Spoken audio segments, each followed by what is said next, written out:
Celso Augusto Daniel foi professor, engenheiro e político. Filiado ao PT, foi prefeito de Santo André, município do estado de São Paulo, entre 1989 e 1992. Depois disso, foi deputado federal por São Paulo em 1995 e 96, quando renunciou ao cargo para disputar novamente a prefeitura de Santo André. Venceu e, no ano de 2000, disputou a reeleição. Venceu mais uma vez e exerceu o cargo até janeiro de 2002, quando aconteceu a história que eu vou contar a você a partir de agora. Na noite de uma sexta-feira, 18 de janeiro de 2002, Celso Daniel foi até o restaurante Rubaiá, localizado na Alameda Santos, em São Paulo, para jantar com o empresário Sérgio Gomes da Silva, conhecido como Sombra, com quem Celso Daniel já tinha uma relação profissional e pessoal de longa data. O Sombra era, inclusive, naquele momento, assessor e braço direito de Celso Daniel na prefeitura de Santo André. Após o jantar, os dois deixaram o restaurante no carro de Sombra, uma Mitsubishi Pajero preta blindada. Testemunhas relataram ter visto o carro dirigido por Sombra passando em alta velocidade nas ruas de São Paulo, sendo perseguido por outros 3 veículos, uma Chevrolet Blazer, um Volkswagen Santana e um Fiat Tempra. Na rua Antônio Bezerra, na zona sul de São Paulo, os perseguidores teriam conseguido fechar a Pajero preta, obrigando-a a parar na pista.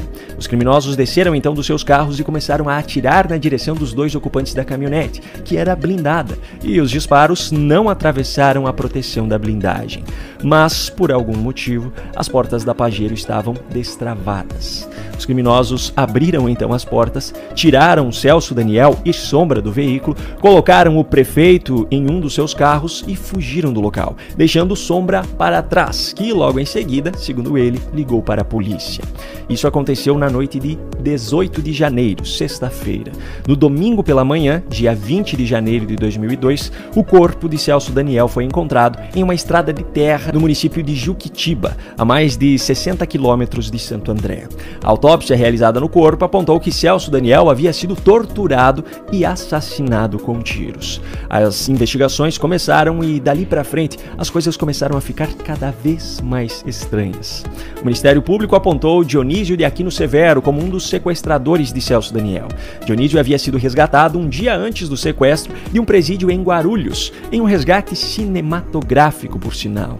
Criminosos tomaram como refém um piloto de helicóptero, obrigaram ele a fazer um voo, pousar dentro desse presídio para resgatar 2 presos e fugir do local.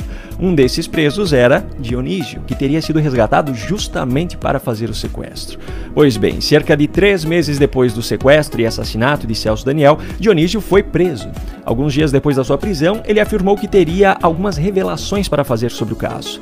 2 dias depois dele ter afirmado isso, mas antes ainda de ser ouvido, ele foi assassinado enquanto conversava com a sua advogada no parlatório do centro de detenção em que estava preso. O fato curioso é que ele foi assassinado com cerca de 60 facadas, a maioria delas na região do traseiro.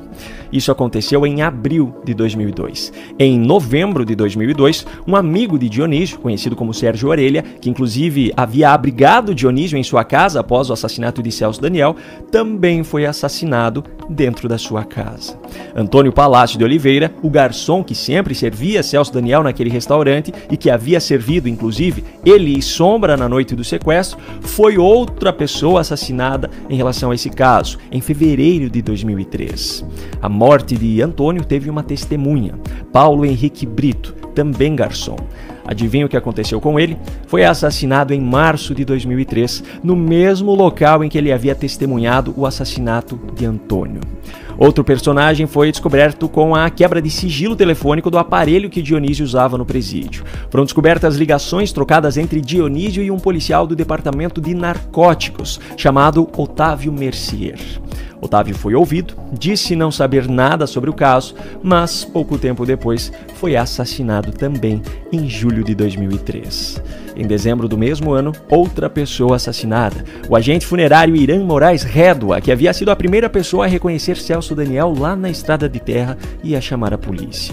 Mas os acontecimentos estranhos não acabaram por aí. No dia 19 de setembro de 2005, Carlos Del Monte Printes, o médico legista responsável pelo laudo do corpo de Celso Daniel, foi entrevistado por Jô Soares. Nessa entrevista, ele fez algumas revelações polêmicas a respeito do caso e a respeito daquilo que aconteceu durante a autópsia. Eu senti muita pressão política fora do governo, principalmente do deputado Luiz Eduardo Greenhalgh, de esclarecer como um crime comum, de não dar crédito àquilo que eu falava.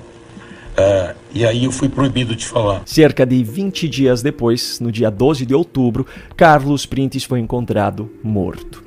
Ok, agora vamos trazer para a discussão alguns fatos que podem estar relacionados com os motivos para que o crime contra Celso Daniel tenha sido cometido. É importante deixar claro que, ao longo do tempo, foram surgindo várias teorias a respeito dos possíveis motivos. No entanto, o que eu vou apresentar aqui não são teorias, e sim fatos sobre os quais já há conhecimento. Inicialmente, as investigações apontaram que teria sido um crime comum. Os sequestradores presos afirmaram, inclusive, que se tratava de uma escolha aleatória da vítima.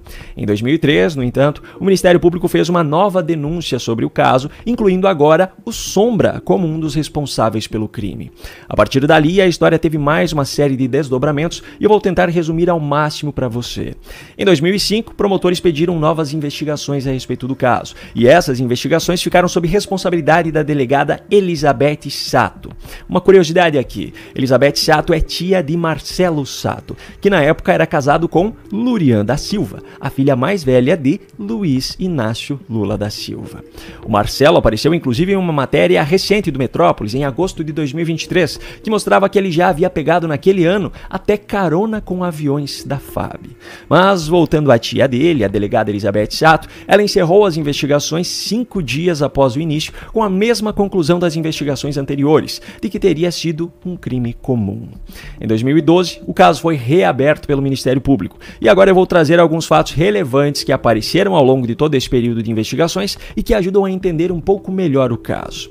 O Sombra mudou várias vezes a sua versão dos acontecimentos em seus depoimentos à polícia. Além da denúncia de envolvimento no sequestro e assassinato de Celso Daniel, Sombra também foi denunciado pela promotoria por corrupção e por fraudes em licitações. E qual era o esquema do qual ele fazia parte? Bom, Sérgio Gomes da Silva, o Sombra, junto com Klinger Oliveira, que na época era secretário de Serviços Municipais de Santo André, e o empresário Ronan Maria Pinto, que era dono de empresas de transporte, de coleta de lixo e também do ramo da construção civil, estavam envolvidos, segundo o Ministério Público, em um esquema que fraudava licitações do município e que cobrava propina de empresários. O dinheiro arrecadado nesse esquema inicialmente tinha como objetivo ser destinado a financiamento de campanhas do PT.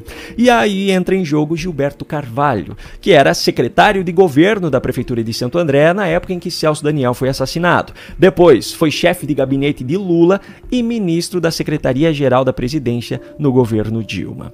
No atual governo Lula, ele ocupa o cargo de secretário nacional de Economia Popular e Solidária, dentro do Ministério do Trabalho e Emprego.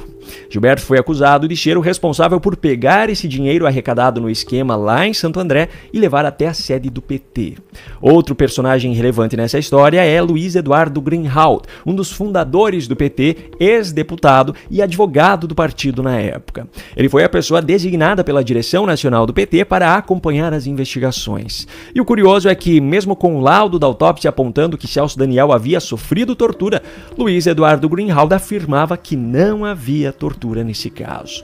Segundo os irmãos de Celso Daniel, em entrevista também ao Jô Soares, o Greenhalgh teria feito de tudo para atrapalhar as investigações e fez de tudo também para que elas fossem concluídas como um crime comum. Ele dificultou aquilo que ele poderia dificultar, no sentido de terminar o mais rápido possível o inquérito, pressionando os delegados do DHPP, e no sentido de que fosse concluído o inquérito como crime comum. Segundo eles também, no dia da missa de 7º dia da morte de Celso Daniel, o Gilberto Carvalho teria contado para eles sobre o esquema de corrupção que acontecia em Santo André e teria dito que ele mesmo levava o dinheiro pessoalmente e entregava a José Dirceu, que na época era o presidente nacional do PT.